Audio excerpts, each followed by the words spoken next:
stagiaire Geoffrey pour une journée en totale immersion sur le thème de l'observation.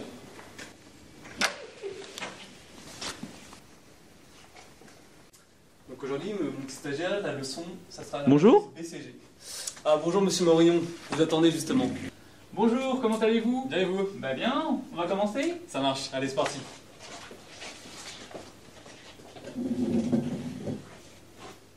D'abord, qu'est-ce que l'observation?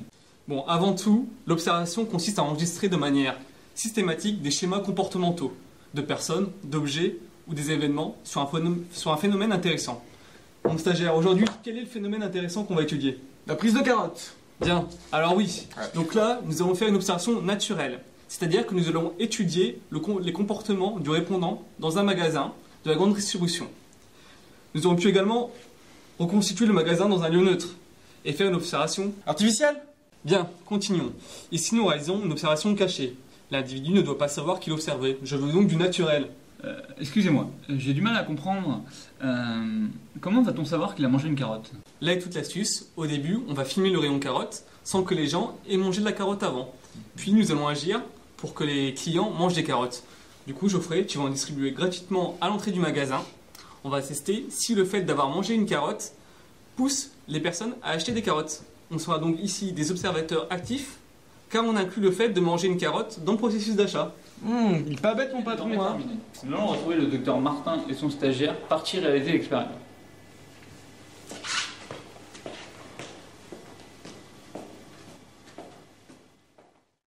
Nous les retrouvons devant le magasin test.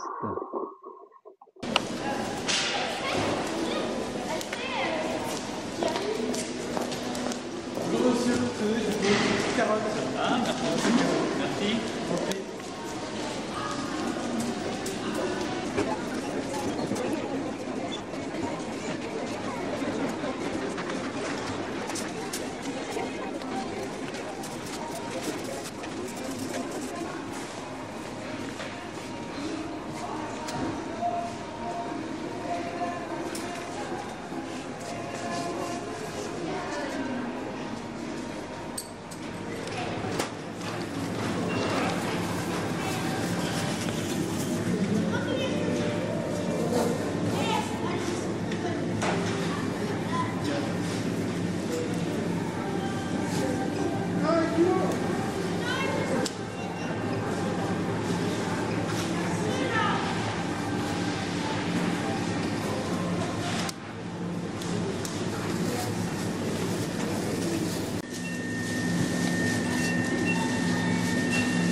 Ah voilà, on n'a plus qu'à faire l'analyse des résultats, mais avant, il faut à tout prix que je rattrape le client pour savoir pourquoi il a pris les carottes.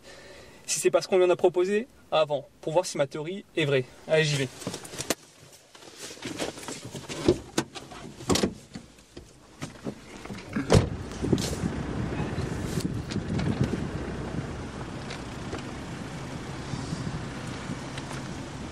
Bonjour monsieur. Bonjour. Je suis chercheur, je vous ai vu, Ouais. vous avez acheté des carottes, après que mon collègue vous en a offert une. Je voulais oui. savoir...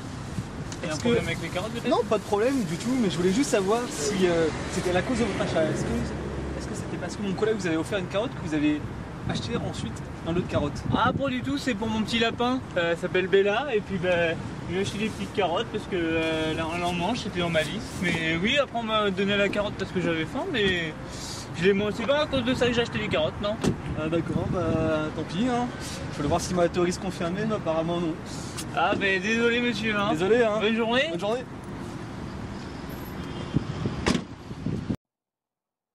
Nous allons maintenant rencontrer Benoît Meufray, spécialiste de l'observation et de ses différentes techniques. Il va nous parler de chacune d'entre elles. Bonjour à toutes et à tous. Donc comme vous l'avez vu dans la vidéo précédente, nos intervenants vous ont expliqué donc en quoi consistait l'observation. Pour ma part, je vais revenir plus en détail en ce qui concerne les méthodes d'observation. Donc dans les méthodes d'observation, on va distinguer vraiment deux types d'observation qui sont dans un premier temps l'observation personnelle. Donc elle va reposer vraiment sur le chercheur, c'est lui qui va mener à bien cette observation de A à Z. Et en fait, donc lors de cette observation, le chargé d'études va vraiment chercher à ne pas influencer, à ne pas manipuler le phénomène qu'il observe pour obtenir l'information la plus pertinente. Donc la seconde observation qui est en place, donc c'est l'observation automatisée.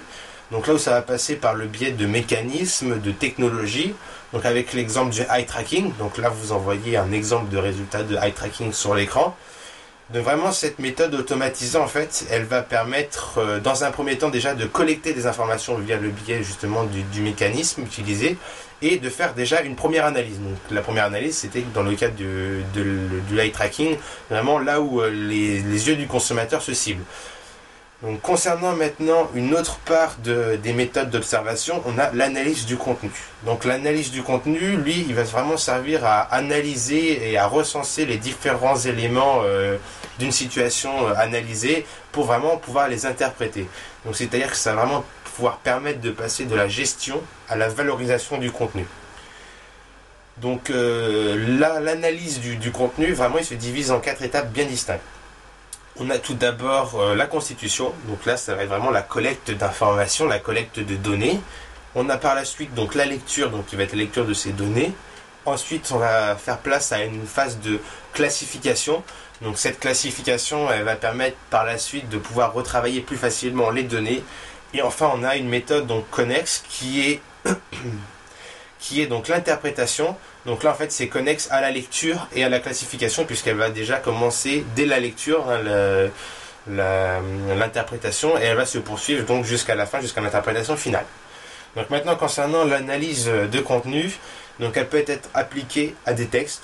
Donc là où en fait ça va essentiellement ressembler à ce qu'on faisait en cours de français où ça va être de la compréhension de texte. Il va falloir faire une synthèse, une analyse linguistique pour vraiment retirer le maximum d'informations possibles, vraiment extraire les idées. Et enfin l'analyse elle peut être aussi appliquée à des contenus donc numériques où là en fait ça va vraiment être d'extraire de la masse d'informations puisque sur le numérique il y a une masse d'informations beaucoup plus importante. Donc d'extraire de cette masse d'informations une forme compréhensible et intelligible de l'information. Donc voilà, donc ça c'était pour ce qui concernait les méthodes d'observation. Donc on a vu vraiment les points essentiels de ces méthodes d'observation.